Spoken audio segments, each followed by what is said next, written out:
तो इस बीच आपको बताते हैं कि सूरजपाल की वकील एपी सिंह का बयान सामने आया कि एफआईआर में सूरजपाल का नाम नहीं है।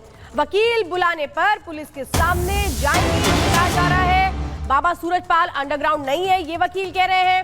सूरजपाल किसी आश्रम में है, ये कहा जा रहा है। सत्संग पंडाल में अराजक तत्व घुस गए थे, यानी अब बचाव कैसे किया जा रहा है प्रियंका, ये निकलकर सामने। बिल्कुल, और वो भी ये भी कह रहे हैं कि अगर लोगों के पास वीडियो है तो उसे शेयर करें, ऐसा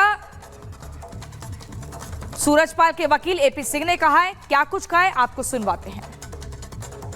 क्या बाबा भी पुलिस के सामने जाने को तैयार है? देखिए, मेरे पास जो मुझे एफआईआर मिली, being a defence counsel of Manav Mangal Milan Sadbhavna Samagam, मिली मुझे एफआईआर, उसमें एक ही नाम है जो कि देव प्रकाश मधुकर, इंजीनियर, जो इंजीनियर थे और हार्ट पेशेंट थे। घटना हुई, बहुत बेहद घटना हुई, हृदय विदारक घटना हुई। आप सोचिए ना, आप तो रिपब्लिक हैं, देशभक्त चैनल हैं, राष्ट्रहित के लिए चैनल हैं, लेकिन जिसने, जो आयोजक था, जिसने दरी बिछाई, कालीन बिछाई, टेंट बिछाया, बिजली लगाई, पानी लगाया, मंच लगाया, जिसके लिए 2 लाख लोग गए थे, उसकी भी जवाबदेही बनती है।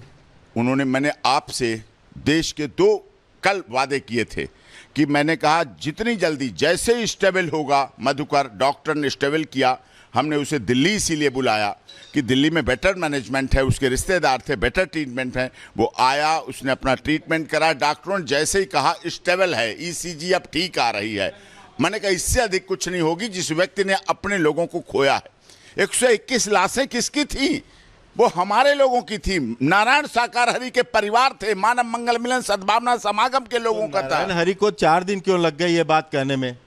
साहब, कभी 121 लाशें किसी ने देखी? कभी ऐसा माजरा कभी सुना कि जो आयोजक अपनी गाड़ी पे अपने परिवार वालों को, अपने माता पिता, अपनी भाई बहन, चाची ताई, मौसी, नानी, काकी, बच्चों को लेकर आए, जिन अपनी गाड़ियों पर लेकर आए, उन्हीं गाड़ियों पर उन्हीं परिवार वालों की लाशें गईं।